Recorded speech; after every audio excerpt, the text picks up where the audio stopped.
hey man, you want to listen to this sweet podcast?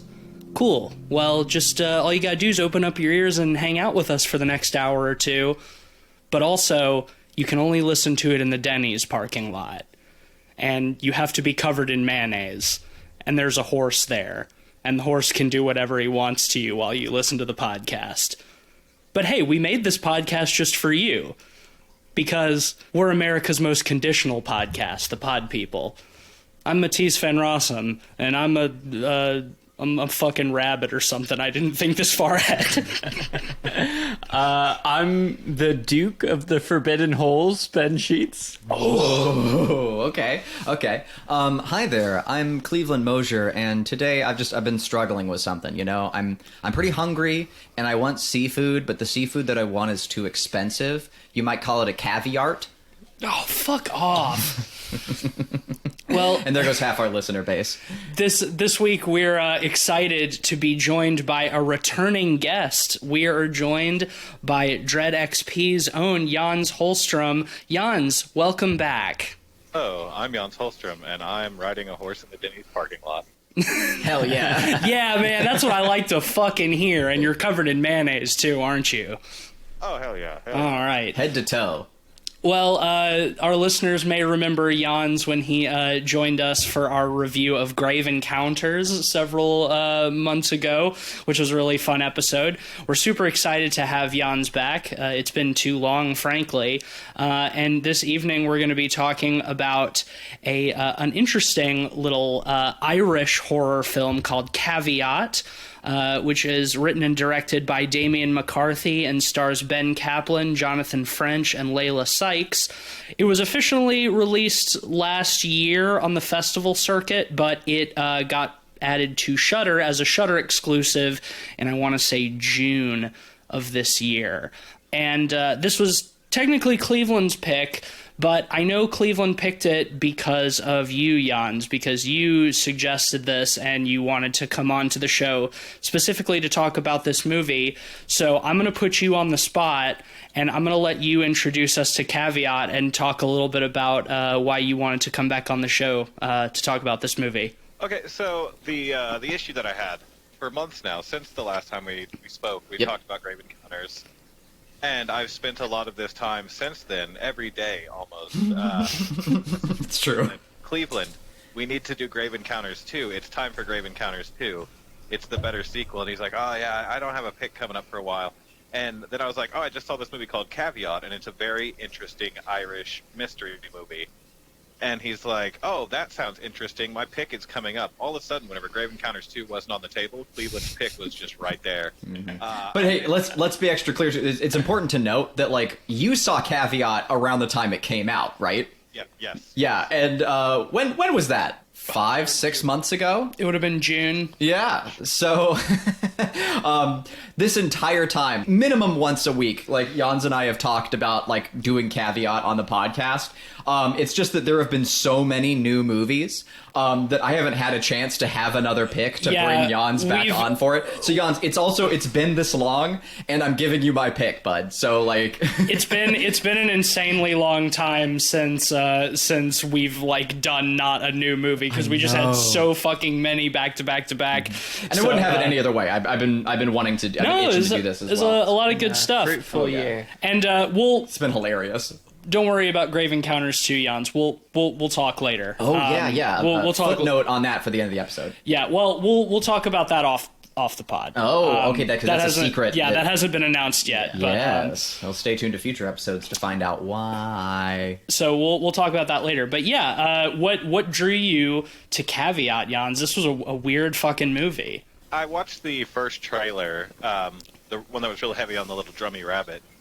And I was like, oh, that looks really just kind of low-key. I like a subtle horror myself. Something kind of... trying to think of some of my favorite... Like, have you guys seen Hell House LLC? Hell House LLC? No. I have not, no. I've never even heard of that. Oh, wow. It's really low-key, like, stuff happening in the background, subtle horror. And I watched the trailer for Caveat, and it didn't show me a lot. And I was like, I don't want to find out anything else about this movie. I'm just going to go watch it. And at first, and what a lot of people say whenever I mention Caveat who have seen anything about it, they go, oh, the Irish Saw movie. It could not be any farther from a Saw movie. Saw? Yeah.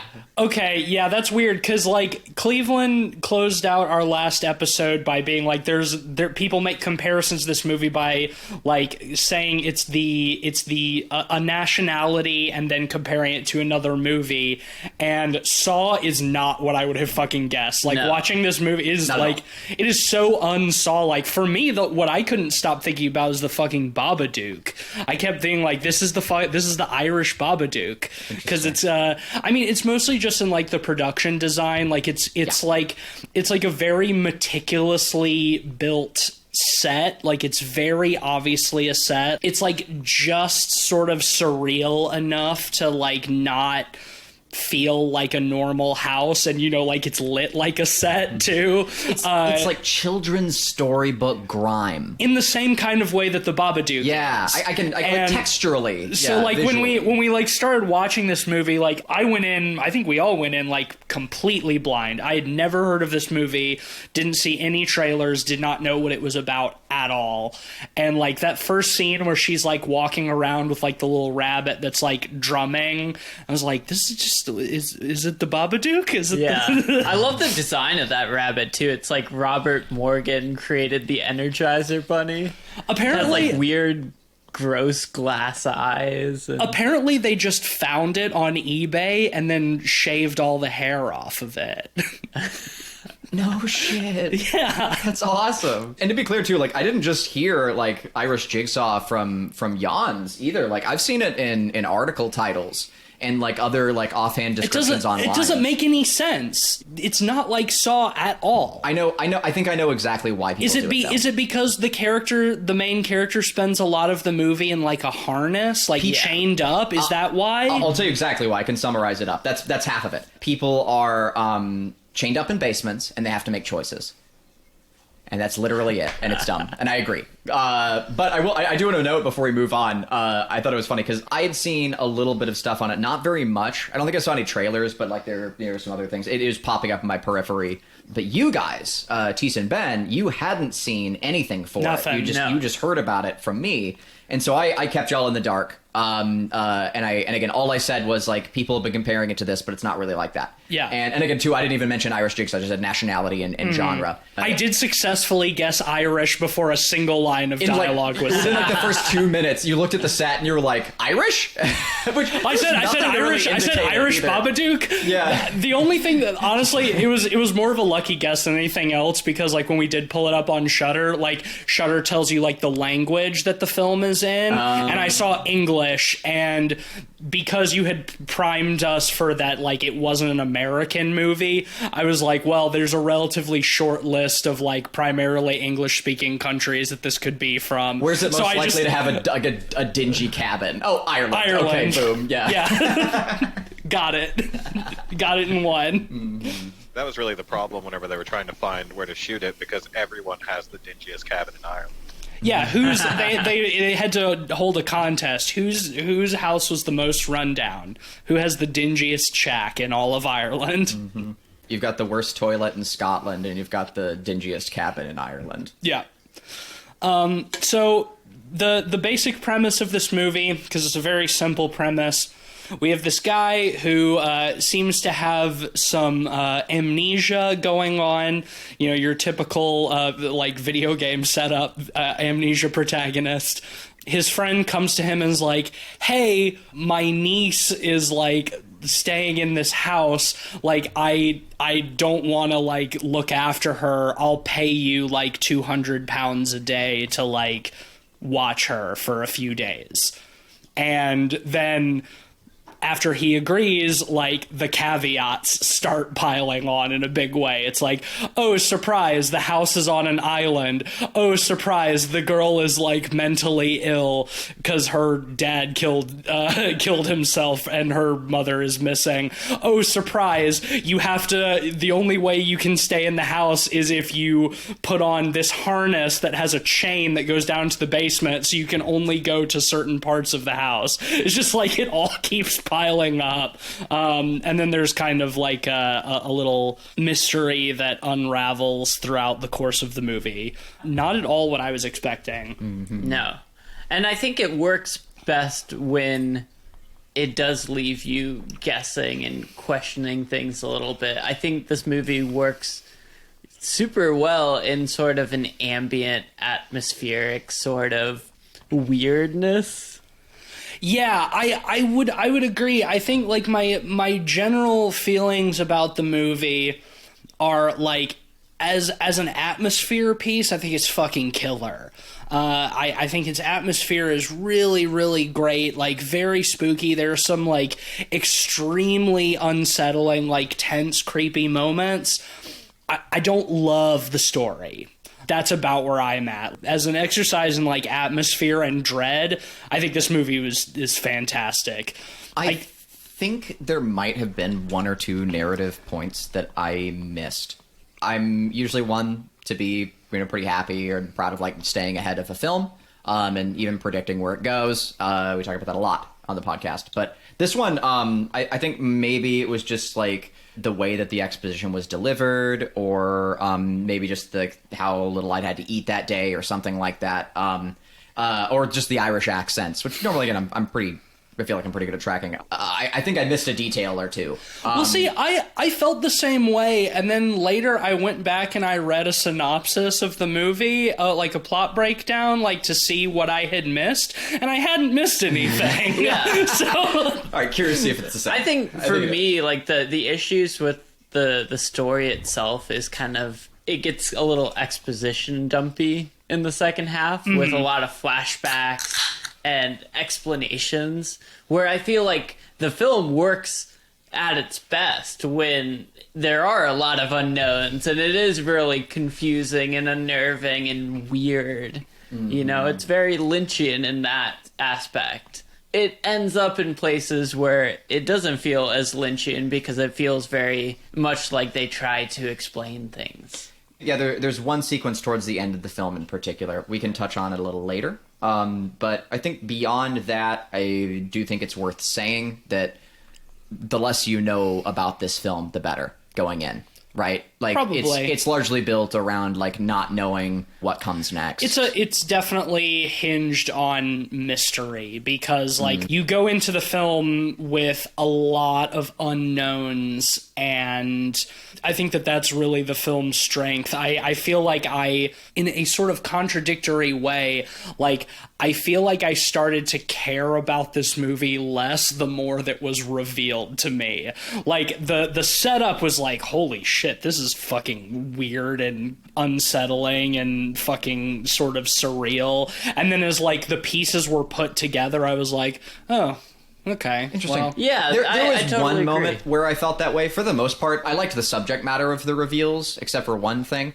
The pacing was really odd, but I liked that about it. And like when the exposition was given, like I can definitely see like how you'd perceive it as clunky. And there's one part I would agree with, but for the most part, I liked that.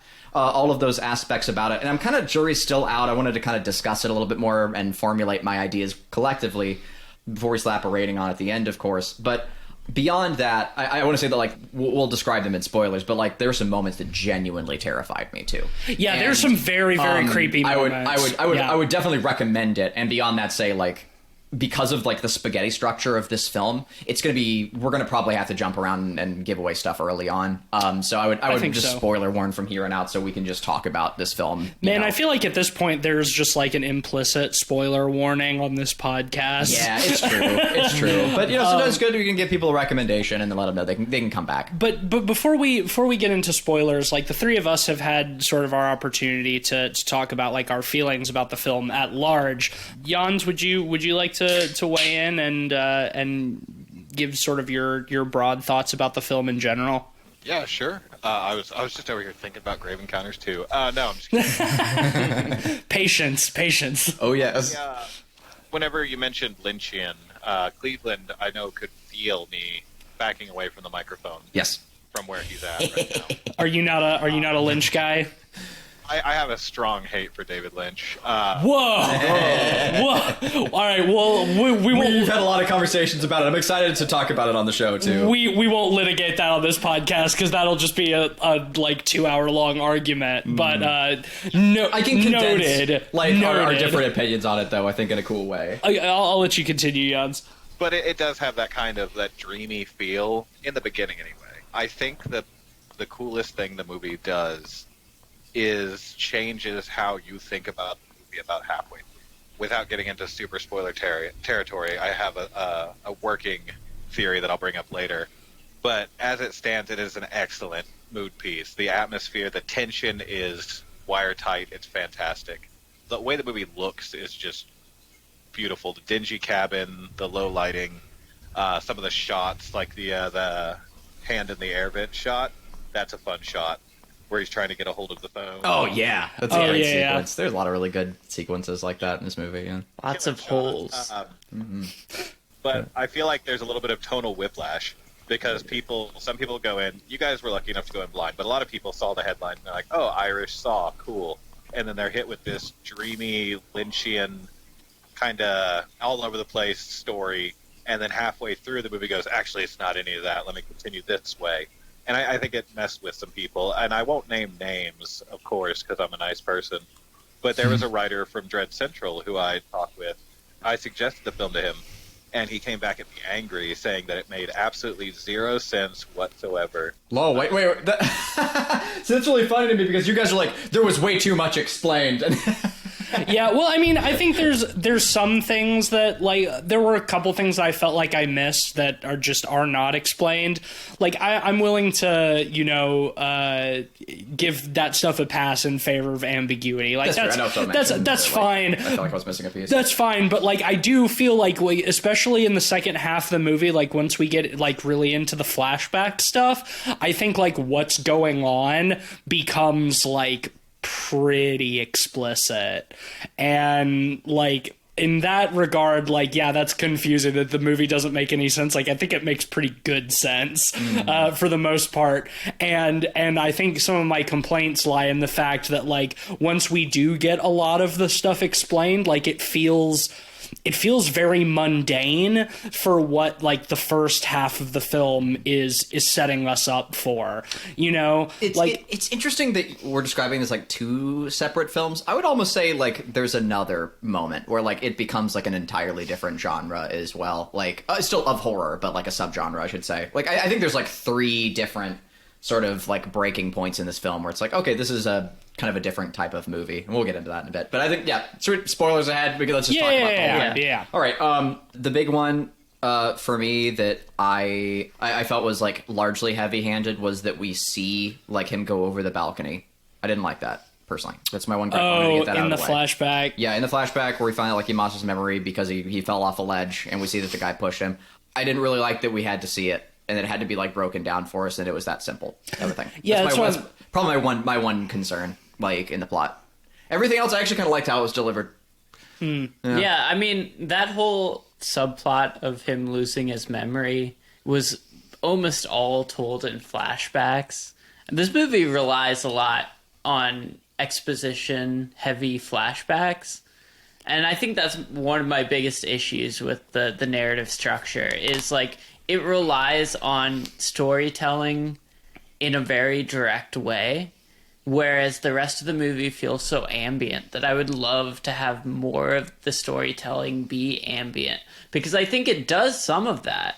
I think it does some of that really well. Yeah, I totally agree with you, and I think the reason that the flashback kind of hurts it for me is because it basically tells you that, like, this is definitively the way things happened. And what I think is interesting about the film before that is that you've got multiple unreliable characters, like, telling you, oh no, actually this is what happened, no, this is what happened, no, this is what happened. And we don't know who to trust because our protagonist is an amnesiac, the daughter who's living in the house is, like, mentally ill, the uncle tells us she's schizophrenic, but who really knows?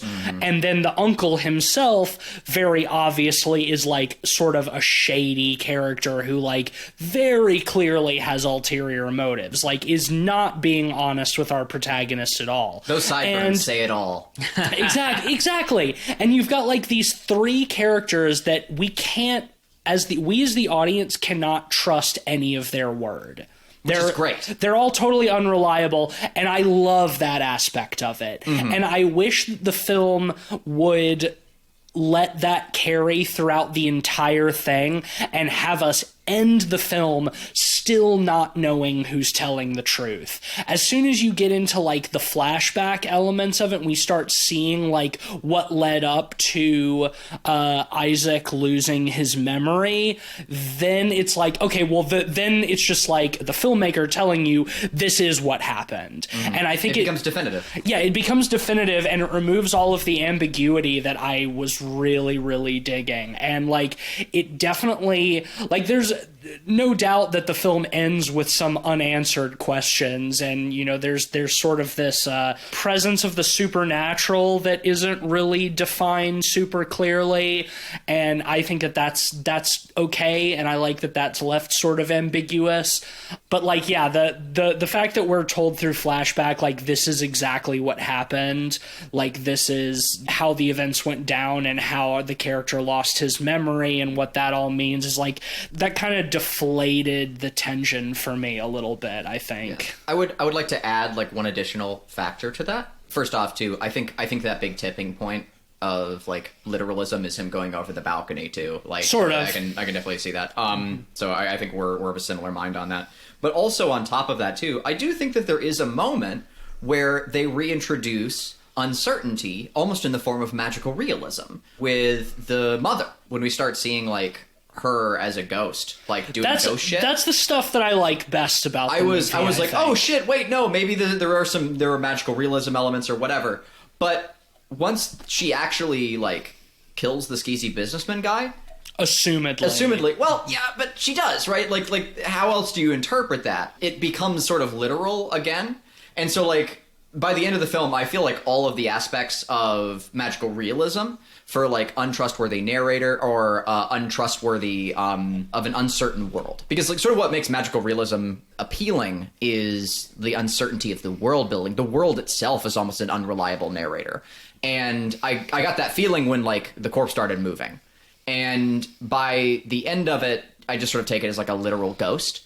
And, like, there's really not another way to perceive it. I guess you could play, like, mental gymnastics with it, but we essentially see her, like, appear and kill him. So it's like, okay, she's a ghost. And then by the end of the film, everything is made literal. Yeah. And I agree with that. I can see, like, that being a little bit less appealing. Whereas, like, leading up to that point, the tension of who we can trust, not understanding what's going on, is where the film really shines. Yeah. And I think that if the reveal had been just left a little bit more to the imagination, and not a lot more, I think it only just goes over the edge for me. But if we'd been left guessing on a couple of things, and if whether or not she's a witch or a ghost or whatever was left a little more uncertain, and it's close to, I don't know, it's right on the cusp for me. Honestly, I feel like that aspect of it bothered me the least. Like, I feel like that's handled the most ambiguously. Like, so good.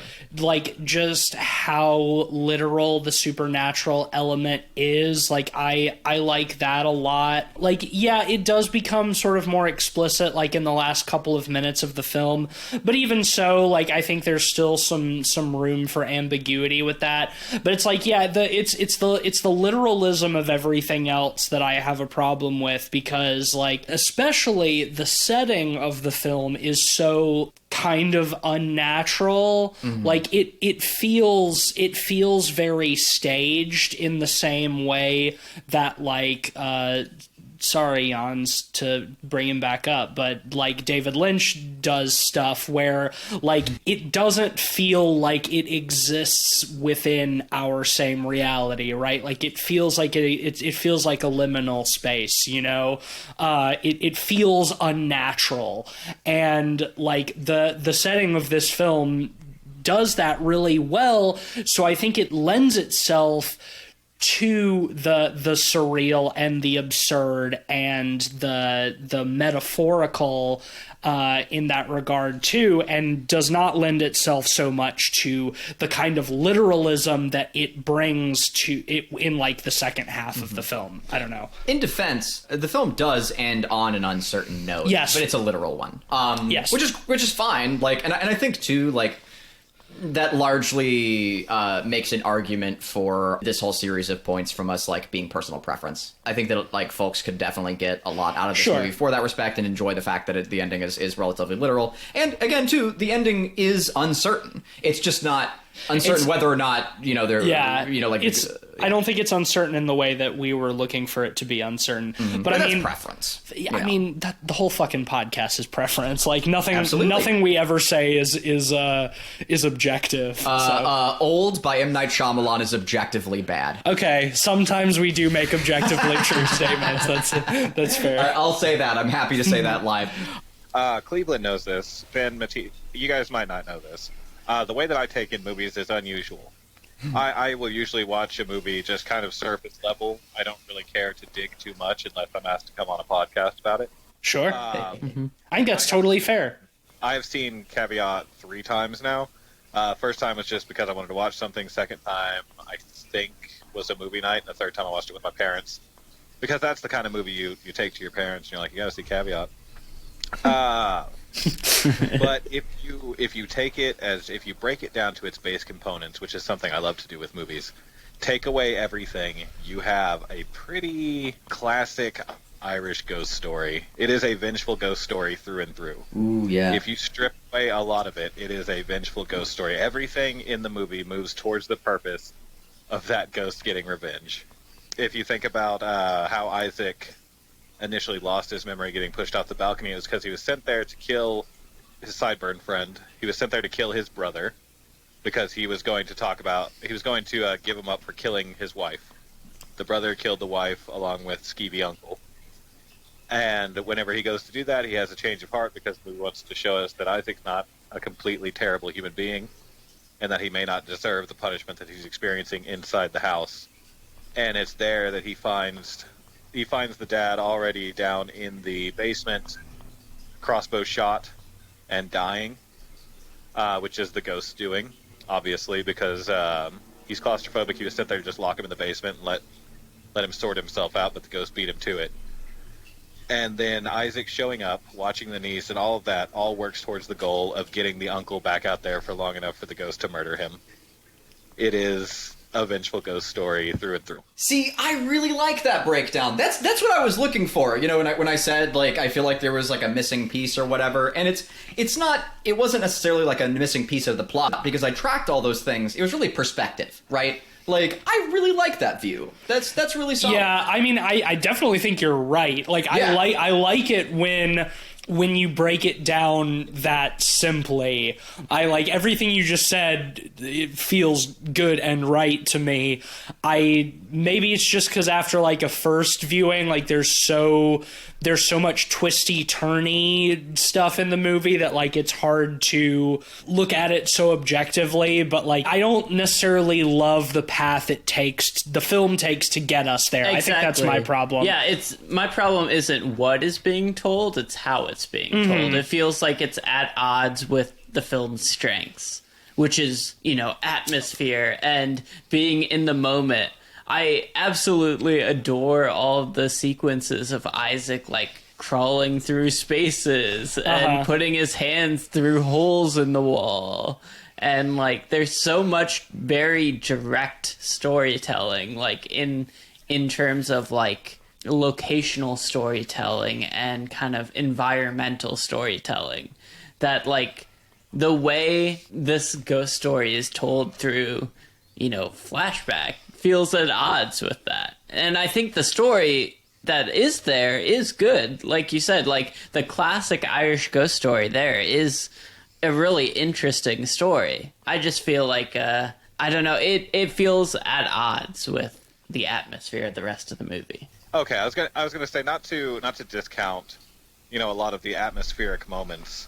And I don't know, I feel like I watched the film very differently, the way I look at it. But all those small moments are like there's a streak of pitch black comedy in Caveat.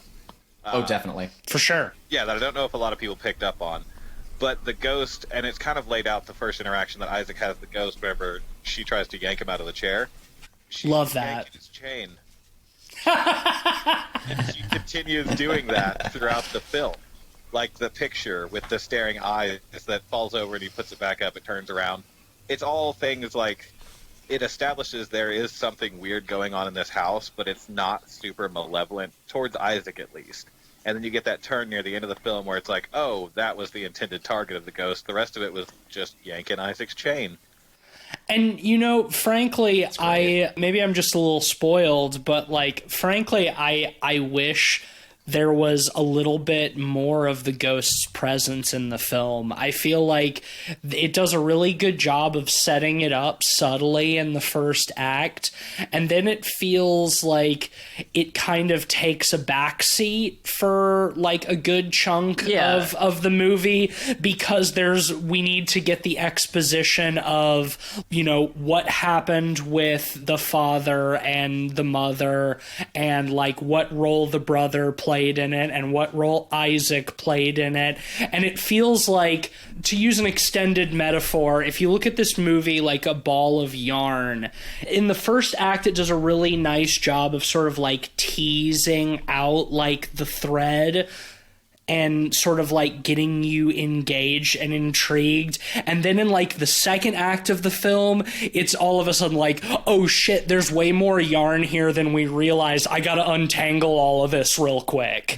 And then it sort of brings it back around at the end of the movie with the payoff. And like, it's that middle part with like the untangling of the yarn where I feel like I was missing the presence of the ghost. Well, like maybe it would have been too much if there'd been more of it. Like so much of it, I do really like how subtle it is, but at the same time, it's like I liked that stuff so much. I was wanting a little bit more of it. I wanted that to be more of a through line. Yeah, and on the flip side of the second act sequence, it feels like it kind of lets go of the ghost story stuff in favor of kind of cat and mouse stuff. Yeah, with Isaac and, you know, the daughter. Which I did like a lot of that stuff, to be fair. Like, with him managing to get the harness off, and then he puts it on her, and then she gets the crossbow, and, like, all of that stuff, and he's, like, having to hide in her room now because she can't get to him, but she has the crossbow, so he can't go outside. Like, all of that stuff I think is fun. I enjoy it. I think there's a lot of that, as Jan said, the pitch black comedy in that stuff. And it's enjoyable, but like, yeah, it feels like it gets a little bit muddy in that section of the movie, and it doesn't. I feel like it kind of loses the ghost story plot a little bit, and thankfully it is brought back around by the end, and like some of my absolute favorite shit is in like the last 15-20 minutes of the movie. I tend to wonder like how scary that moment with the hat being over her head would have been. Man. Like if there'd been more direct ghost beforehand. I think that was just so unexpected. I don't think it has to be direct. Like I think it can stay the same level of subtle, like indirect, as, like the painting. Yeah, exactly. Like the painting, and like I love the scene where he's like that Jan's mentioned, where she like where the ghost like pulls on the chain, where he's like sitting at the door and like looking out at the dog that is also on a leash, and like we see something like lift the chain up off the ground and like tug it, and like almost pulls him off balance. It's so creepy, like in hindsight, knowing it's the ghost and it wasn't like the girl, that, because you usually assume it's the girl, of course, the daughter. Yeah, and it's like that stuff, and like the painting like turning itself around and stuff like that. I like all of that, and I think you can still do more of that without having to get like too over the top with it. Even if just in like some of the cat and mouse stuff between like Isaac and Olga, like we see like the key move around a lot, you know, the key to the harness. We're always kind of wondering like, where's the key at? And we learn there's a couple of keys and stuff. Like even if at some point like the key ended up in a place where it wasn't before, sort of inexplicably, something like that, sort of just like stuff to remind us that like there's something else going on here, like outside of like the literal events that we're seeing. There is something inexplicable that is like looming over this whole drama, and I just feel like that gets kind of lost to such the extent that like at the end, like when he's crawling through the walls again, and like we see the ghost sort of like peeking up over the ledge at him, I had like almost forgotten that there was a ghost in the movie, you know, and like that is kind of like, in fairness, like that is kind of a horrifying way to be reminded of it, because I was just like, ooh, goblin, you know, but at the same time, it's like, oh yeah, this is also a ghost story. Like I forgot about that, you know. I'll if I could just I'll join in playing script doctor for a second. Too bad. I'm doing it. I want to compare to a film we've talked about previously on the podcast. I saw it again recently, and that's Night House. And you can see our episode on Night House. It's a little old house where you can go at night. I think you opened that one too. It's very good. It was different. I don't remember what it was. But anyway, thank you for the lead-in. Night House has one sequence. I'm not going to give it away just in case we have some listeners who haven't seen it, because it's such a perfect movie. Night House rules. Where there's some exposition delivered that the character was involved in a car accident, and they were dead for a number of minutes, and we are never shown the car accident in a flashback. She mentions it, and it comes up once or twice in dialogue, and it's reaffirmed. And because we never see it, that moment is allowed to exist only in our imagination, and because of like the directions like the narrative the narrative goes, it works so well. And if they'd shown us that literally, like her having the car accident, and her consciousness when she was like dead for 4 minutes or whatever in like a Stranger Things-esque all black room, it would have sucked. Like, I am so grateful they didn't do it. Meanwhile, in The Empty Man, they actually also do that literally. They show like the car accident. Because the movie also has an expositionary car accident. It involves tulpas. Again, see our Night House episode and Empty Man episode on why my problems with that film. But the point is like Night House takes the right move and knows when to show and when to tell, because it keeps things sort of like open to the imagination and ambiguous. And I think that him going over the balcony is one of those moments. Here's what I want to pitch, right? The dog is important to the main character. Our protagonist obviously relates with this dog as the audience does. We see the majority of the film through the eyes of this character. Yeah. But he's still largely unreliable through a good portion of the film. The daughter tells him that he was the one responsible for her father's death or whatnot. We don't know if that's true. Exactly. Like in the scene. And which is awesome. Great. Which is great. And I love that. As soon as like we get that flashback where like he's been thrown over the balcony and it's like, okay, the guy who was obviously nefarious is not only definitively obviously nefarious, but is also like the sole perpetrator largely like of those events. It takes away a little bit of that tension for me. I agree. And what I think could have sold it is really like not even changing what events occurred or whether they occurred literally or not, but just not showing us that directly, and maybe just having a moment where he can't talk to the girl, he's bored, he needs to talk to somebody, he has a one-way conversation with the dog. And we see him maybe hit some of those same revelations, the same way a detective would, like in their journal. And we get a little bit more establishment between not the audience and the dog, but him and the dog. And we also get his revelations with that sequence of the car crash indirectly, and also they're his. Because I also felt like some disconnect between like whether or not he remembered or we were just being shown those things. See, I think it was we were just being shown these things, and that's one of the problems of having him exposition dump it. I don't know if he remembered it. Oh, see, I disagree. I thought it was pretty obvious that like we were getting like his recollections. Yes. Like as he was spending more time in the house, like he was remembering how the series of events went down, because like he is our lens for the entire film. Like the whole film changes like the whole film is from his perspective. He changes like his decision making like after that scene too. Yeah, like, I think it's pretty I think that's obvious. I agree that it would have been better. I don't know about obvious though, but I do think it's implied. Yeah, maybe not obvious, but that's definitely the way that I interpreted it. But I agree in that like I don't think that all of that stuff needs to be shown literally to us. Yeah, and like I think the information is still important. Yeah, I have a counterpoint, and oh please. Once again, I argue with Cleveland at least twice a week. Hell yeah. Together, we're in movie nights together.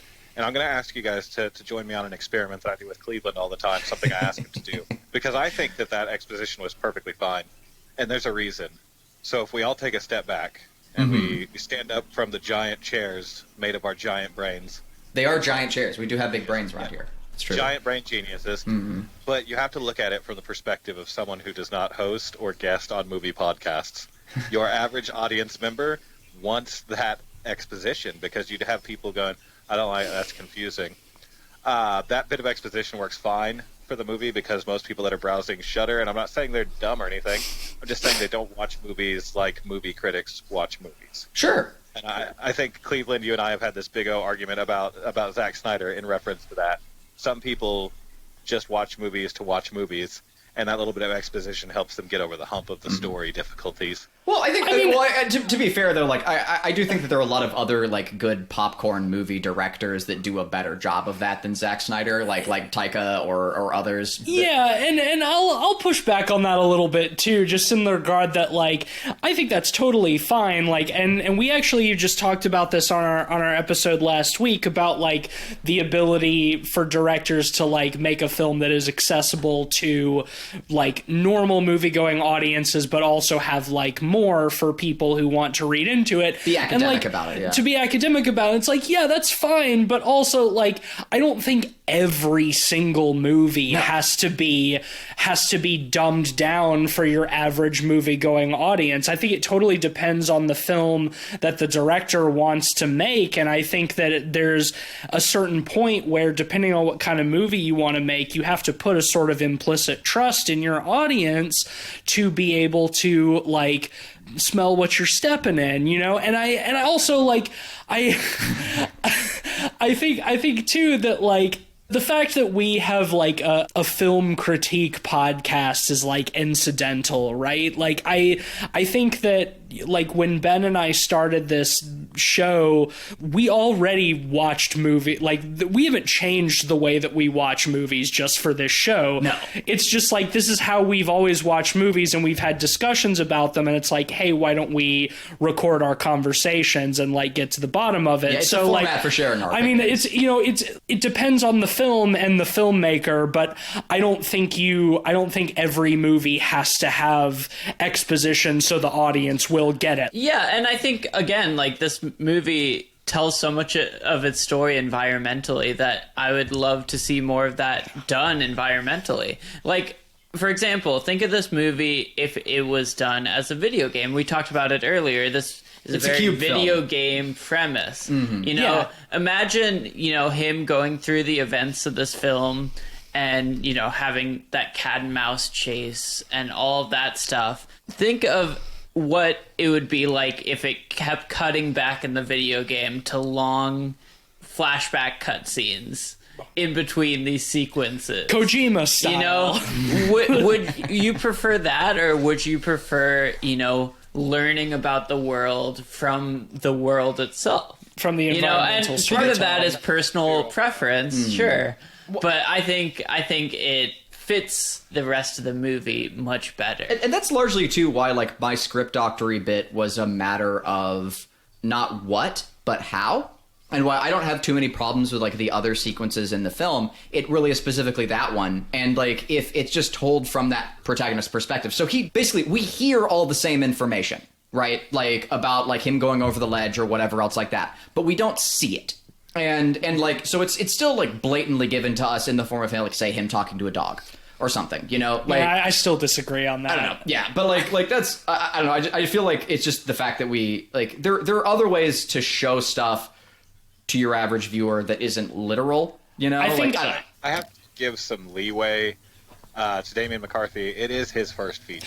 Correct. Yeah. Jesus and that Christ, is is it too? and that Like, is it's super worth impressive, yeah. that is worth mentioning. And I think that, you know, like, overall this film has enough good attributes that, like, I'm very interested to see where Damian McCarthy goes. Like, don't get me wrong, like, there's nothing exists in a vacuum. Yeah, this is his first film, and for a first attempt, it's pretty damn good. It's better, as somebody who went to film school, it's better than anything I ever made. So, like, I'm absolutely willing to be self-aware enough to say that, but I think it's because it has so much potential, and that it is a pretty strong entry for a directorial debut, that I think it's worthy. It earns higher criticism because it does a lot right. Yeah. Like, if it was a dumber film, then I don't think that we would be as critical of, like, the nitty-gritty aspects of it. And when it comes to how critical we're being about it, I think, like, we're all on the same page that, like, it's I a liked small this movie. critique. Yeah, it's good. Like, we're talking about it movie a lot, and, like, we're really digging into it, but I think, like, it's more just because, like, it's a really interesting thing to dig into and like figure out those different perspectives. But frankly, too, like, these small factors are things that are, like, making me wonder, like, okay, what is or isn't going to make me give this film a 5 out of 5? You know, like, that's the perspective I'm coming to on this one. Like, it is, it's one where it's like, I feel really good about this movie, and I just want to break down, like, those little aspects, you know, that I would want to see differently personally and all the rest. My perspective was, I took issue with calling the exposition dumbing down. I think it's a very sharp film. I don't think it's really dumbing it down. It could have been done differently, but I take no umbrage with how it was done, is what I'm trying to get across. Like, okay. I think that the movie can stand perfectly fine with that odd bit of exposition. I don't think it waters down the movie any. And we talked about this kind of near the beginning, that it kind of becomes a different movie in the second half, and that fits in perfectly well with where the movie has gotten to by that point. I need to watch this one again. I think I'd be really curious to see, like, how I feel about a lot of those sequences, like, knowing that it's the ghost. I have the benefit of 3 watches under it's true. my belt. It's true. The only movie I've watched that many times recently was The Hunt, but that's just because that's a fun movie. But after 3 watches, I've liked it more and more each time I've watched it, because you start to notice little subtle things. That's what I like, the subtle horror about that movie. About Caveat, not The Hunt. The Hunt's not scary at all. But it is fun. I mean, I think it's a very sharp film for a directorial debut, for sure. God, yes. I think you're right, you know, and I think that maybe I would enjoy this film more on rewatch. It's definitely possible, and I'm perfectly willing to retract the specific term dumbing down. I think I do still stand by the sentiment, though, that I think that the movie, to sort of build on Ben's point, that the movie does enough with atmospheric storytelling that I think I could have gotten the same message, the same information, the same context from the film without being explicitly told it. And that's all I mean in the sense of, like, dumbing down, is that, like, I wouldn't consider myself your average moviegoer, but, like, I don't think it's too much to ask to be able to expect people who watch this movie to be able to pick up on stuff, you know, from atmospheric context rather than exposition.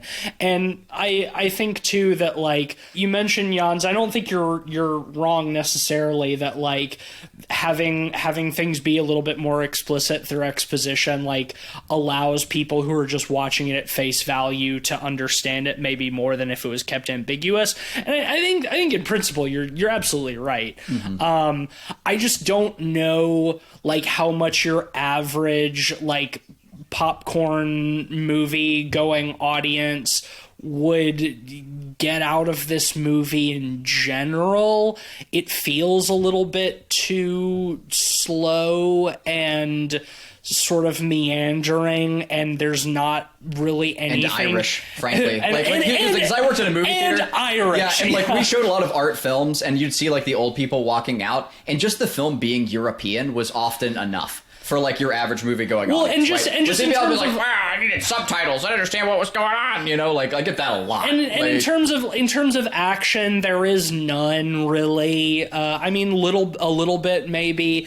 And even in terms of, like, your capital S spooks, you know, like, it's much more subtle than that. And I think that if that's, and none of, I should clarify, none of that is criticism. Like, I think that's fine. I don't mind a slow film, and I liked overall the pacing of this film, and I don't need action, and I don't need capital S spooks, you know? Like, I think that all of that stuff is fine, but I think when you're catering to, like, your average horror fans who go to the movie theater to see horror movies, you're much more looking at, you know, people who are wanting to see something like The Conjuring, and I think that for Conjuring fans, this movie's not going to do a whole lot. So at that point, why, and I won't use the term dumbing down, but, like, why feel the need to, like, so literally explain everything? That's all I'm saying. Caveat's just an odd beast. You know, True. because I know It is. a professional horror critic who I still will not name, who didn't understand the movie at all. And then the ultimate litmus test was taking it to my parents, who are 68 and 52 respectively. And I go, you got to watch this weird movie that I watched on Shudder. And they went, what's Shudder? And I said, shut up and just watch it. But we watched it, and my dad, you know, 68-year-old cowboy man, like, rode rodeo and worked oil rigs, was like, Hell yeah. really interesting. And my mom was like, I can't understand Irish, and that was those were their reviews at the end. My dad really liked it, and he hates horror movies. It's just such an odd duck of a movie. It is. Well, you're not wrong. And also, like, we shouldn't overgeneralize, like, the quote-unquote average movie-going audience. Yeah. Like, we do use that, we do say that a lot in The average on this moviegoer is not a podcast. monolith, you know? Yeah, like, everybody's different, and, you know, like, sometimes a cowboy likes a weird, slow, strange Irish horror film, you know? And so, you know, I mean, I think that's totally fine, and, like, every single person engages with films differently. And I don't think that, like, as far as exposition and exposition dumps go, I don't think this film handles it poorly, but it's not exactly what I was wanting from this movie. I think that's more what my critique comes down to, is that I was wanting the movie to have a little bit more faith in the audience, to, like, glean the story from the atmosphere, and it decided to do things a little bit more literally, and the way that it handled that is fine. It's just not what I really wanted from the movie. Yeah, and that's, you know, just because I feel like in a lot of ways there's a lot of strengths to this movie. One strength I found was the use of the daughter and her alleged schizophrenia. Yeah, and is she actually mentally ill or not? The uncle tells us she is, but She's also being fucked with by a literal ghost pretty often, Yeah. you know, and Up the for uncle's debate. definitely I not thought tough she with. was a really tense force in the movie because her role narratively kind of shifts throughout the movie. Mm-hmm. She's kind of a confidant at times. She's a villainous force at times. yeah, she becomes a threat when she gets the fucking crossbow. Yeah. Yeah. It's true. And too, like, I mean, let's be real, if I was, like, in that situation or whatever, and I knew that, like, my dead ghost mother was, like, showing up every now and again, yeah, you know what, I'd probably also just, like, sit in a room and, like, cover my eyes for the majority of that time. Well, yeah, that's the thing, is, like, you know, like, it's like a reasonable response. we don't see that her mother's dead body is what she finds at the beginning, but, like, by later in the film, like, by the time Isaac discovers it, we do know. Like, that's one of the things, is, like, she's walking around the house with this, like, weird little wind-up rabbit toy that, like, so good. that, like, drums... it beats like a drum at certain times, like, assumedly she's using it as, like, sort of a ghost detector, and we see her, like, cutting a hole in a wall in the basement to look through, and we don't see what she finds, but later when Isaac looks through the same hole with the flashlight, boom, that's where the mother's corpse is. Mm-hmm. And so, like, at that point we know, like, yes, by the beginning of the events of this film, we know that Olga has been staying in this house by herself with the ghost of her mother, and like she knows that that's what it is too. So like that does provide a lot of like weight to the rest of it. But Jans, you were going to say something. Sorry. I was going to make a stupid joke. Hell yeah. No, I'll actually say my actual opinion before I make a stupid joke. Regarding our average moviegoer versus film critic versus old cowboy argument from earlier. At the end of the day, I think that Damian McCarthy, the director, would be pleased to know that his film has such weird appeal. Yeah. I think so too. Yeah. It is hard to like cast a net that wide, right? Like I really like that point. Whether or not like you're getting like deep love from as many people, and you might be. I can't speak for that. I don't have those numbers, but like being able to like get joy for a film being weird from like average audiences to not, you know, like to more academic viewers or whatever, like it is impressive.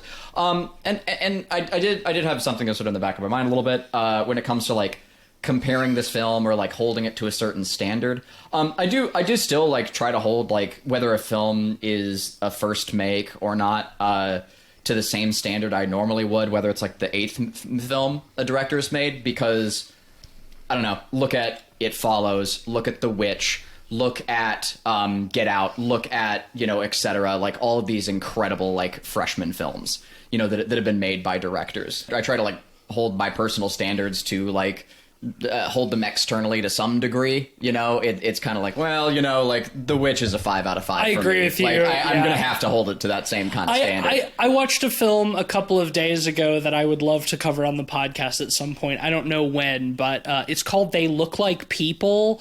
Jans, I don't know if you've seen that. Yes, I love it. It's great. Yeah, I watched it for the first time the other night. I thought it was fantastic, and that is a student film. It is literally a student film.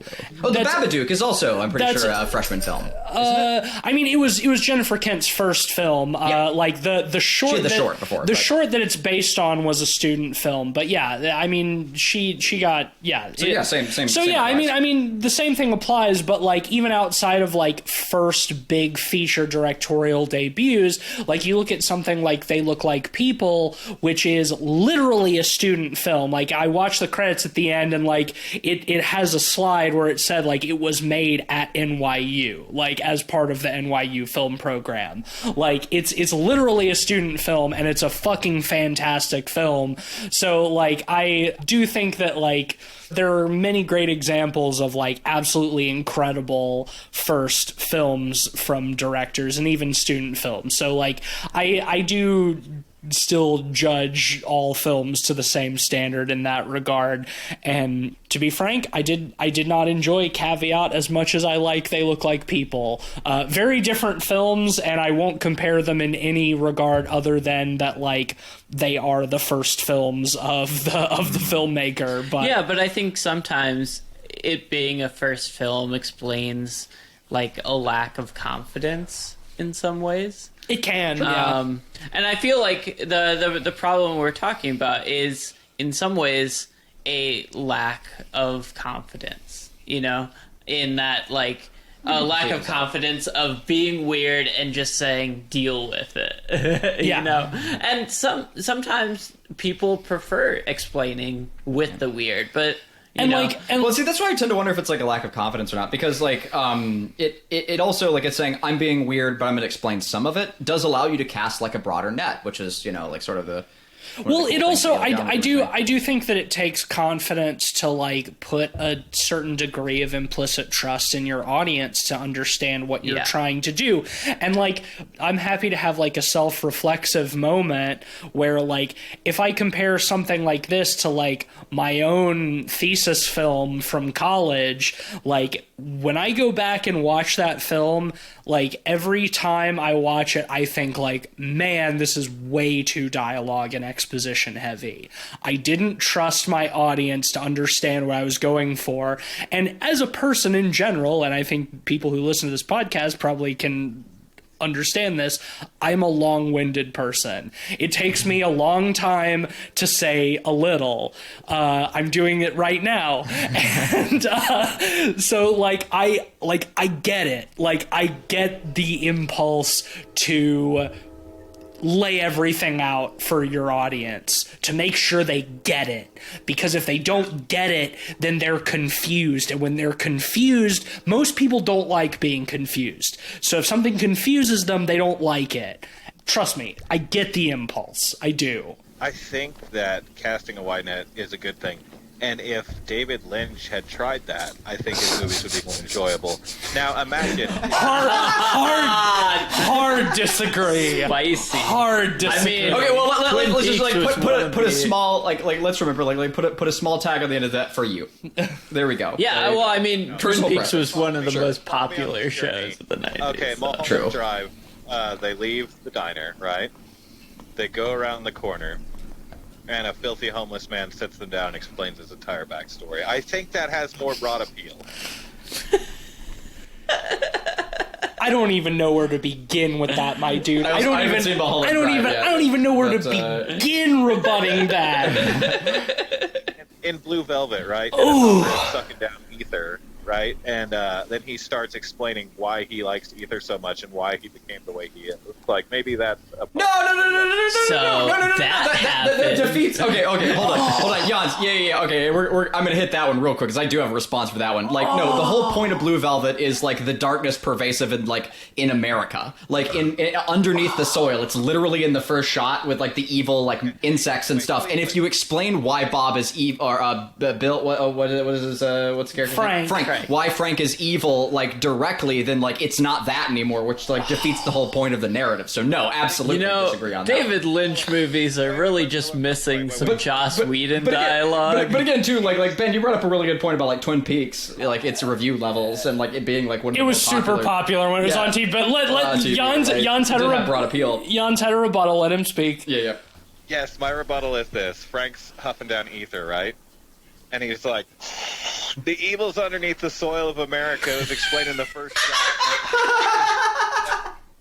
That's my director. Awesome. I love it. I completely disagree, but I love it. Jans is trolling us. Yeah. There's no way this is real. No. Jans is trolling us. There's a reason why we've had a ton of these conversations before, but what I will say is it's something I appreciate about y'all. Like we keep having these conversations, and I think we both get a lot of joy out of them. There are a really nice Venn diagram of movies where like we do come together on them. One of them being like House of Wax, which we're definitely going to have you back on for at some point because I just found out recently that Tease and Ben have not seen it. What, the remake?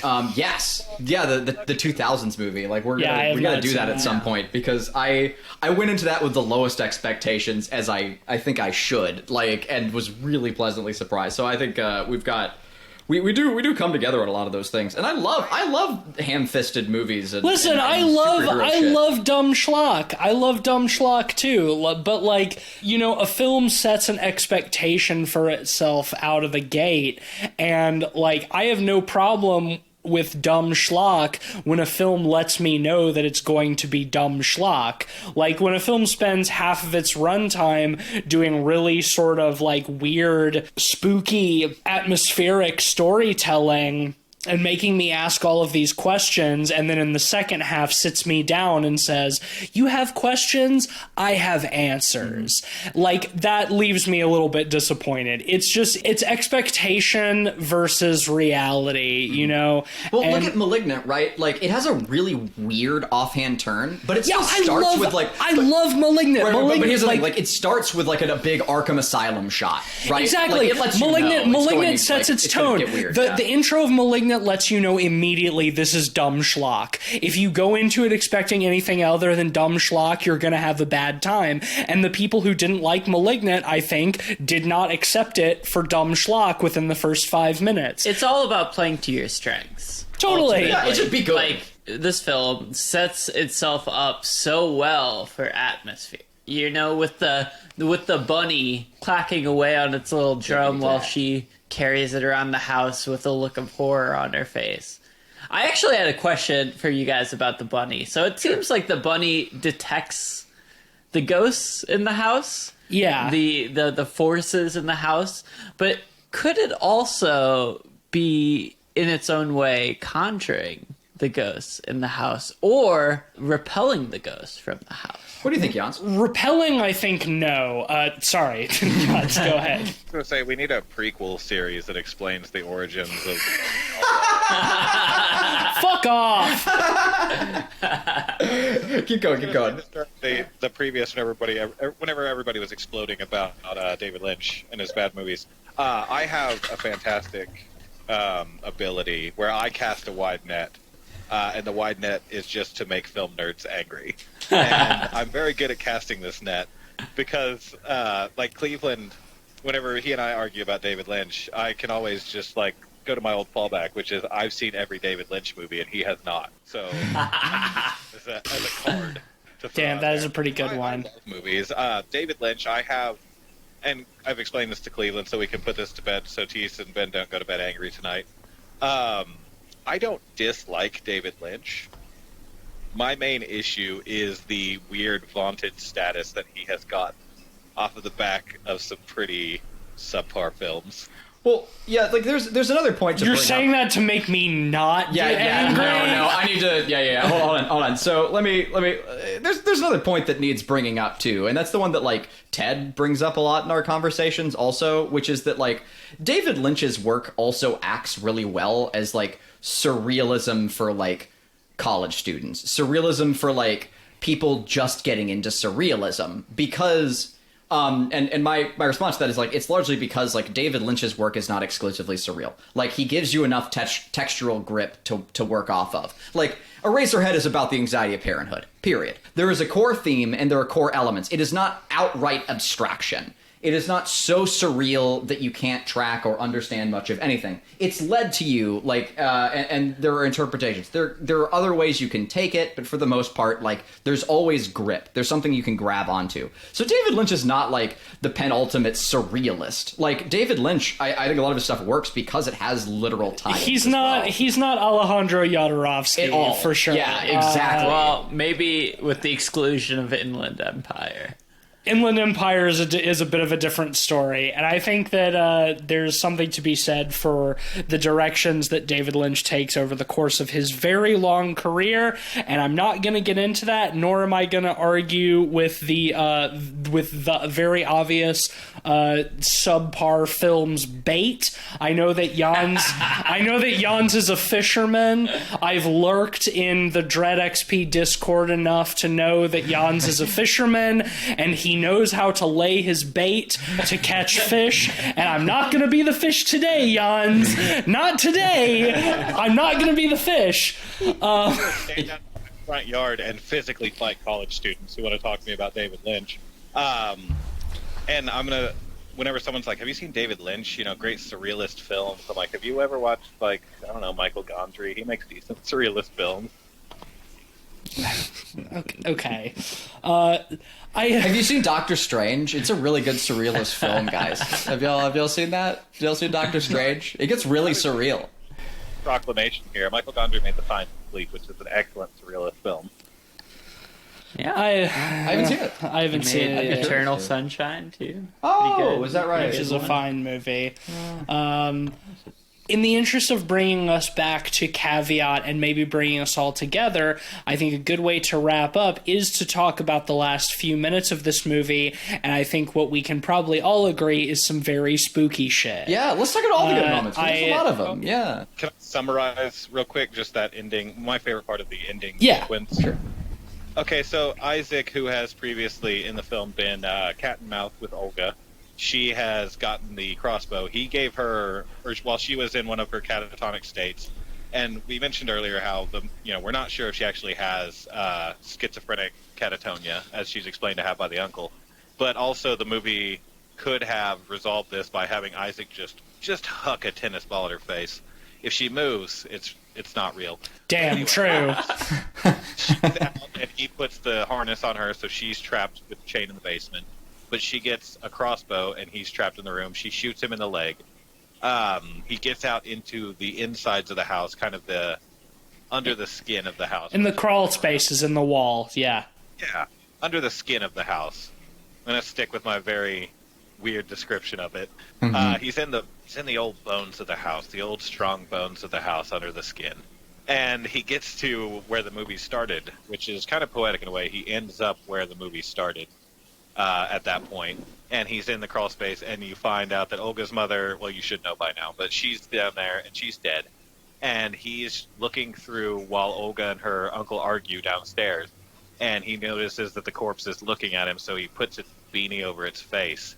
And whenever he looks back, you can see that the beanie has been shifted, and a small hole in the beanie is now where her eye is, and she's looking out of it at him.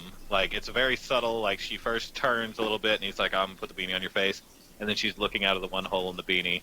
It's the best part of the ending sequence. That moment is so scary. Yeah. It's so fucking spooky.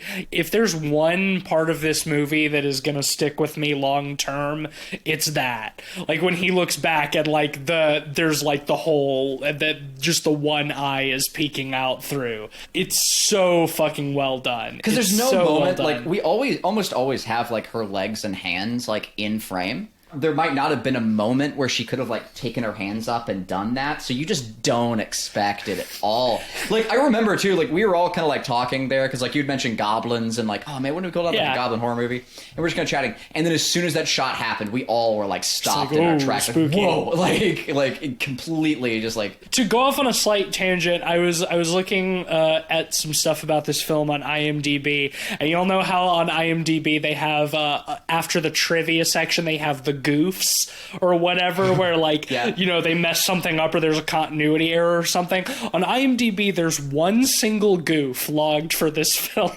And I thought it was really funny because the goof is when the first time you see the mom's corpse, when he shines the flashlight in, when he shines the flashlight on her face, her eyes dilate because... because it's a person, because it's a person, and when you shine light in their pupils are going to shrink or whatever. And that was listed as a goof because it's like when somebody's dead, their eyes don't respond to light. In fact, that's how doctors check for brain death. And it's like, I don't think that's a goof. That's not a goof. It's because they were using an actual person. Well, also too, like that. Like, come on. So, like, outside of the world, like, or outside of the film, that's funny, but also, like, within the context of the film, that's deeply unsettling. Well, that's the thing, is, like, her, that's something that I was even thinking about, too, that I thought was very creepy about the dead mom, is that, like, she's obviously been dead for a while, like, her skin is, like, waxy and gray and whatever, but, like, her eyes are still very much alive.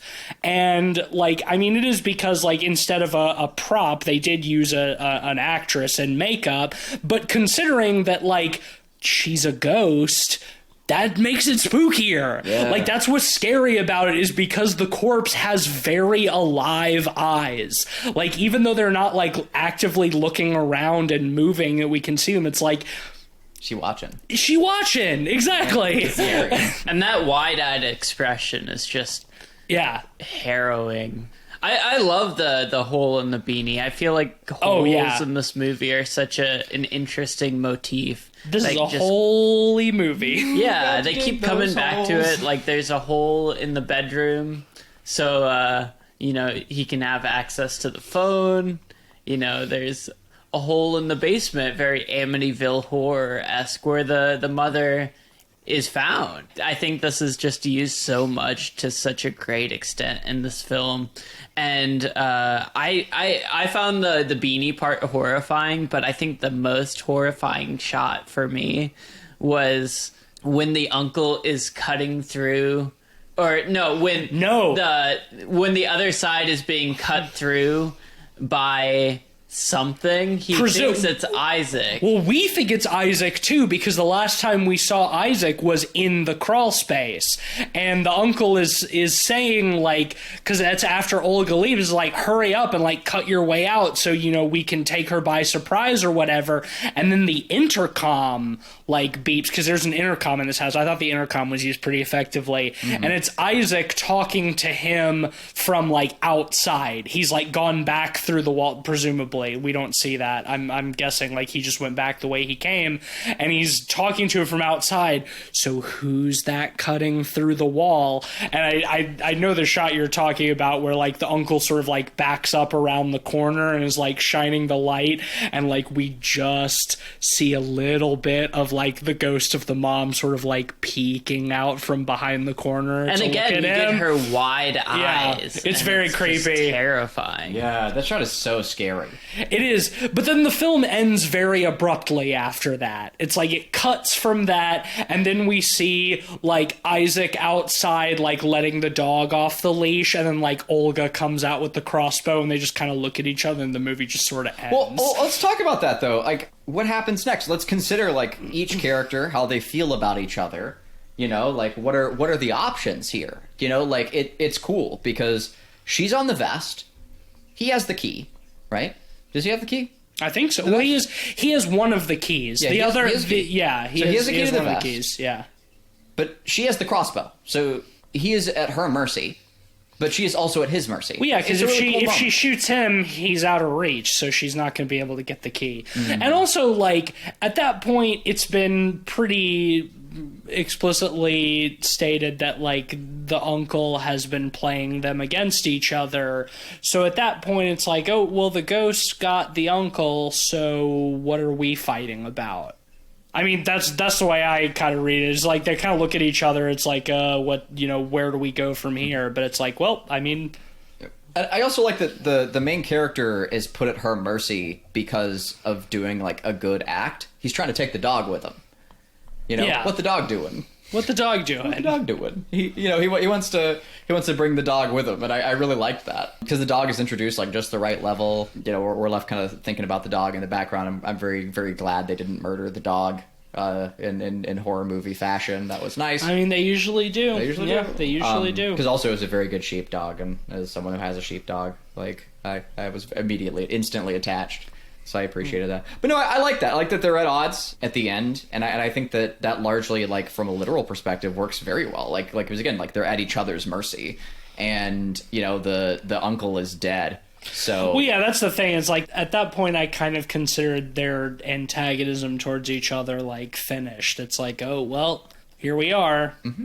Uncle's dead, so let's move on. Which is why I do think it is a good spot for the movie to end. Like the tension is gone, everything else is there, but they are still at each other's mercy. Yeah, I don't know what else I would necessarily want from the ending. That's not what I'm saying. It's just it is very abrupt. It does just the movie does just kind of end. I think that's fine. Sometimes movies just kind of end, but it's just like it's one of those moments where like the credits roll and it's like, oh, okay, here we are, I guess. Yeah. Also, too, like stuff with the mother's morality too. She kind of did eat that key. Yeah, I mean the mother seems shitty. Yeah, and she's still out about being a ghost. Yeah, presumably ghosts are usually attached to a house. Whatever, we don't know the rules of ghosts in this movie. I do like that sequence where she eats the key. So I like that flashback. Like I like seeing that. Yeah, that was kind of fun. Mm-hmm. I think the movie still could have done without it, but it was fine. There were a few moments where like the protagonist kind of could have taken the crossbow with him, or had an opportunity to carry it around, and he kind of left that crossbow just sitting around. Oh yeah, well after the first time Olga shoots at him and misses, she takes like a minute and a half to reload the crossbow, as it would, yeah, because like you can't reload crossbows quickly, and he just stands there and lets her until she shoots him in the leg. Like I even said, while Warachi is like, as she's starting to reload the crossbow, it's like, okay, now you go take the crossbow from her, you know. But yeah, it's fine. Can we talk about thumbnails real quick? A short aside. Sure. Cleve, I'm going to send you some pictures real quick, because I don't have quick access to Tease and Ben. But just the marketing for this movie, between like the top one, Cleveland. What the fuck? To Tease and Ben, the top one is the actual shot from the movie. The bottom one is what a lot of YouTube channels are using. If you want to send that to Tease and Ben, it's ridiculous. Holy shit! I'll just pass it around. Over. Like, what the fuck? Yeah, you guys are all in the same place. Yeah, that's right. What? So, since this is an audio medium, what we're looking at is the shot of the ghost like peeking up over the rim of like of like one of the holes or whatever. It's a split-second shot in the movie, and then so that's the actual shot, and then the thumbnail that a lot of the YouTubers are using, you say, Jans, is I guess they're giving it out for marketing. Somebody's paint over of it. But it looks worse. Like they paint over the eyes. And they made the teeth, like, bigger. And they made the teeth bigger, and they paint over the eyes black. It's why? It's confusing. Yeah, the reflection on the very Photoshop, but they didn't change the reflection down there, so you saw the... Oh, shit, you're right. Yeah, like, the reflection in the water is still, like, her with her eyes and everything. But then, like, man, the bad I didn't even shot notice. is, like... I didn't even notice that. Yeah, wow. How about that? Yeah, I'll make sure you guys... How about it? You guys afterwards. I don't know why, but whenever... I don't know why that stuck out to me. That's been in my head since I saw Caveat. I was looking up something. I think I was making a Photoshop for something or another, and I needed a picture of the ghost from Caveat. And I was like, that's clearly not what was in the film. So I started looking around, and I was like, oh, a bunch of horror like trailer YouTubers are using this really badly photoshopped version of it to make it look scarier, air quotes. Yeah, that must have been like studio marketing, like sending out like promotional images and them using that, because that's usually what YouTubers will use for thumbnails and stuff. It certainly seems misguided. It does not seem any scarier to me. In fact, less so. I had one thing I wanted to mention, and that's like just one more moment to like compliment the opener of this film, because of like the way she's like sort of going from room to room, and she's holding up the bunny to see like when it's gonna tippy tap on the drums. I was thinking like, okay, is this supernatural, or is this like a Saw or Cube-esque scenario? Because you're looking Cube, like they do the thing where they throw their sneakers into the next room. Yeah, to see if there are any traps. Yeah, and I thought it was kind of like that. They kind of reminded me of like, you know, her using it to like clear rooms or something. And like it conjures like it has just enough information. It conjures some really cool like, you know, imaginations. I think she was using it to find her mother's body. Yes, we know that in hindsight. It leads her to the basement. Yeah, it's just a cool like piece of tension, like without context to the like first time. I mean, viewers. it's certainly a very provocative way to begin the film, especially when you go in knowing nothing about it. Is like, the fuck is going on here? Mm-hmm. Well, and we also know too that like when the protagonist, like when he comes across it, when it starts tapping faster, it's because like she's behind him and fucking around, which is nice and spooky because he never sees it. One last thing I want to mention quick before we rate is there's some really confounding music cues in this movie. Oh, I'm so glad you brought where that. they have really dramatic music and the shot is like a wall or like stairs. I forgot about that. Well, the first time like our main character is being led into the cabin, which also really cool. We never really see the whole of the cabin. Like we never see it like there's no like big exposition shots of it from the outside. Yeah. It's usually like from the outside looking in as people are coming through. Minus the one shot of the doorway where the dog is. Yeah, there's no establishing shots of the house. Yeah, which is cool. I like that. But there's a like this during the sequence when they're first entering the house. Like, yeah, the music is like it's like when you alert a bass in Far Cry. It's like really intense. There's a lot of like drums and shit, and it's like just going up like an old spooky house. You know, like I was, and there's a few other moments like that where I got like the drums are so intense. It felt like it was kind of clashing with like the more like quiet, dark moments that are occurring on screen. Yeah, I didn't always feel like the music fit the movie. Yeah, like there's a little like more intense than, you know, what was being reflected there. Like more ambient horror could have worked well. It felt like it was trying to do the heavy lifting to the point of being overkill. When it wasn't necessary. Too. Exactly. Like, the set dressing was already doing such a overkill. great job. Yeah. Yeah, let's rate this. Unless Jans, do you have any last notes? Anything you wanted to, things you really love about the film? I love a lot about the film. I think that the subtle horror bits, I think that the atmosphere is kind of front-loaded. Once it establishes the world it's in, it's happy with goofing around in that world without putting so much focus on it. And I kind of like that, and I kind of don't at the same time. Because, as it's been said by, I think, all of us, the atmosphere of the film is just, it's the bee's knees. But that's mostly front-loaded. And you start to lose that as the story goes on. I think we could have just dealt with. He could have found ways to amp up the atmosphere, but overall, think it's solid. Hell yeah. Well, why don't you slap a rating on that? 4 out of 5. 4 out of 5? Nice. Yeah, I mean, I agree with a lot of that. I obviously wanted a little bit more. I mean, I agree that there could have been even more of the atmosphere, because I thought it was great. I think there could have been more reliance on atmospheric storytelling over exposition. But I think this movie does a lot of things right. I think it has some very, very creepy moments. And I think it's a strong directorial debut from Damian McCarthy. Curious to see where he goes from here. I'll definitely be keeping an eye on him. I'm feeling like a pretty strong 3.5 out of 5 on this one. I thought it was pretty good, but did leave me wanting more in several regards. As an aside, the harness that Isaac is put into, it doesn't allow him to go in the bedroom, but it also doesn't really allow him to go in the bathroom. That's true. Which seems like a real struggle. I just wanted to mention that because it's a bit of environmental storytelling that I found really awesome and hilarious and fun. And there's nowhere for him to take a shit. Yeah, it kind of adds to its own sense of dread in a way. But yeah, this movie is a really strong first outing.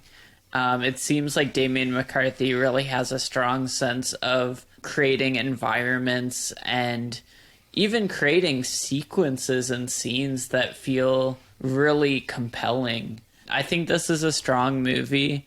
I, again, have problems with some of its narrative approaches, just the way it handles that, as well as some problems with the music. But overall, I think this is a really strong movie. I'm going to give it a 3.5 out of 5 as well. Yeah, I think for slightly different reasons. My love of the film is, I think the joy that it brought me is about on the same level as Jan's. I adored the set dressing and the atmosphere, and again too, like for the most part, I liked the majority of the exposition, like tracking through the sequences, like with the mother and her backstory and the rest. It was really just the one. For me. And again, too, like, I don't mind that happened. I just minded, like, seeing it happen, which is a really small, insignificant thing. And beyond that, too, it's like the score, it was a little intense at times. It was never, like, poorly done. It just didn't necessarily match. But that's a small thing, again, when the set is, like, so well crafted and the atmosphere is so well set up. And again, like, for a movie to have that good of a scare in it, I'd be hard-pressed to not give it a 4. Yeah, I really enjoyed this film, and I can't wait to see what they do next. I think that they're off to a fantastic start, and yeah, I'm definitely excited to see where their career goes from here. One last thought. Yeah. For you gentlemen, this film is easily a 5 out of 5 if Isaac had realized he couldn't get in the bathroom and just kind of arced a piss stream into the small window. Damn, Right. True. So true. All right, well, that will give Caveat an average of 3.8 out of 5. So yeah, it's on Shudder. If this discussion, Shudder exclusive, right? It is a Shudder exclusive. So if this conversation was interesting and the movie sounds interesting, check it out. Mm-hmm. It's a pretty good movie. And props too to Shudder for like giving like budding directors like a budget to that level and a platform to put out their movies on. I hope that there are more like Shudder exclusives like in the same vein. Shudder rules. Yeah. Shudder's a good streaming service. Next week, Ben, are we doing your pick next week? So I've been talking a lot about this movie, Ricky-O, the story of Ricky, one of the ultimate action kung fu, gross out gore, horror, prison break movies. What? I think I've seen part of this. But I want to cover one that I haven't seen. Oh, surround. And that's another film by the same director. And that's a movie called The Seventh Curse. Yeah. It should be a very campy, wild affair if it's anything like Ricky-O. And I'm excited to see where it takes us. Interesting. Jans, have you seen it before? I have seen both of those films. I'm a huge fan of the wuxia films of the 70s and 80s. Yeah, The Seventh Curse is... Oh, you guys are going to have a hell of a time. It is a ride. Awesome. Yeah, I absolutely adore Ricky-O. It's one of my favorite movies of all time. But I felt like I wanted to mix it up a little, go with something none of us have seen. So Yeah, I've certainly never seen it. Hell yeah. Like the yearly Halloween marathons that I take part in on the forums that I use. The Seventh Curse is always a recommendation, like every year from many, many different people. It is insanity, pure insanity. It's more insane than Riccio. Oh, hell yeah. Human Lanterns, if anybody's ever seen Human Lanterns, the Shaw Brother film from '86, it's right up there in terms of weirdness. Sweet. Fantastic. Well, I'm excited. I don't know anything about it, but yeah, so we'll be doing the Seventh Curse next week. Sponsor time. Sponsor time. It's sponsor time. Gonna pull the sponsor off the shelf. Let's see if it's any good. All right, here we go. This episode, ladies and gentlemen, is brought to you by Big Keith and his collection of teeth. Are you looking for more teeth? Well, who isn't? Open up your wallet. They're already inside. Thank you, Big Keith. Thanks, Big Keith. All right, well, that'll bring us to the end of this week's episode. If you like the show, the best way to support us is to leave us a 5-star rating and a nice review on Apple Podcasts. You can also become a patron at patreon.com/podpeoplepod if you desire to support the show with a monthly contribution. And Why wouldn't you? If you do, we certainly do appreciate it. Big thanks to our honorary pod boys, Sam Simon and Sarah Morris. Thank you. Who help keep the lights on over here, as they say. But don't worry, none of our content's paywalled. So if you don't want to become a patron, that's fine too. You can follow us on Twitter at PodPeoplePod and at letterboxd.com/PodPeoplePod, where you'll find a list of all the films we've talked about on the show with our average ratings and links to those reviews.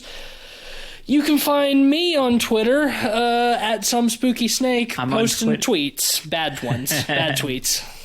I'm on Twitter at Mr. Sheets, posting spicy takes usually. Mm-hmm. And bad tweets, hopefully, because then it can rhyme. It's bad tweets with Mr. Sheets. Oh, you got it. Yeah. And I'm occasionally tweeting for Light Arc Studio as we put out new progress on It Stares Back. Stay tuned. We've got all sorts of cool stuff coming your way. I've been working on a dope big old boss fight level right now that we're going to be putting out to our community hopefully pretty soon. You can also find, of course, my work at DreadXP.com along with Jans's work at DreadXP.com. Shout out to the DreadXP boys. You can find all sorts of cool games and articles to read, some of which have been written by Jans Holstrom himself.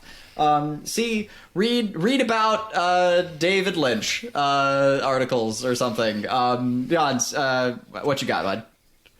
My last article was actually about the cheeseburger and the Resident Evil 2 remake, and I put a recipe in there for a cheeseburger, so that was cool. Oh, yeah, that was great. I love the Evangelion cheeseburger image you had for that article, too. That was really fun. Big fan of that. That really ties into me making nerds mad. Find me tweeting for DreadXP at DreadXP_.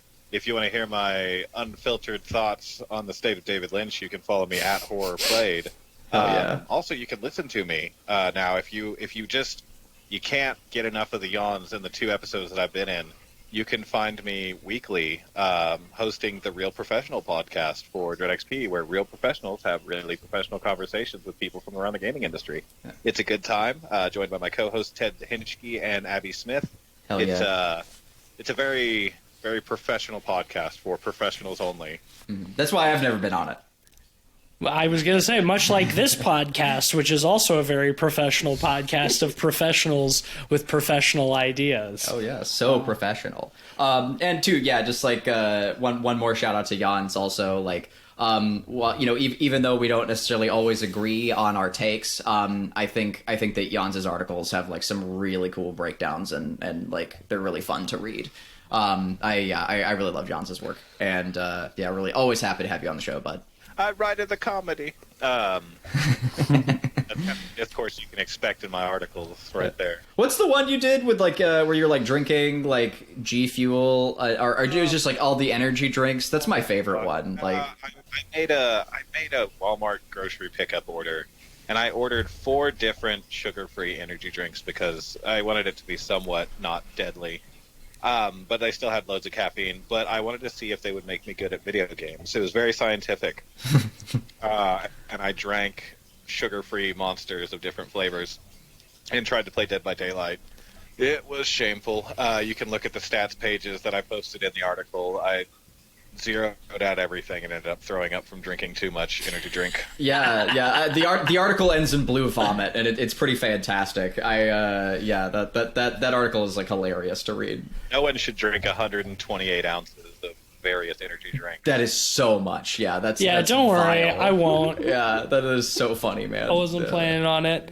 All right. Well, Jans, thank you so much for joining us again on the show. It's a delight to have you as always. Mm-hmm. We'll definitely have you back, hopefully sooner rather than later. And we appreciate our listeners as well for listening to the show. And come back next week as we talk about something else. The seventh curse, is that what it is? Yes. Anyway, clickety-clackety.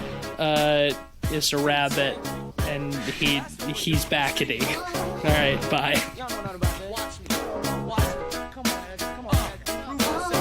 Dig it on, dig it. Dig it on, dig it on, dig it. Dig it on. Two suits, two tokens in hand. I got no respect cause I'm the new man. Got my shovel, shoes full of sand. Check out the tag, the name's Caveman. Dig it on, dig it. Dig it on. Dig it on, dig it. Dig it on. Take a bad boy, make him dig 5 feet. The dirt in these shovels will give us a beat. Okay, you gotta find something never found before. If not, we'll just have to dig some more.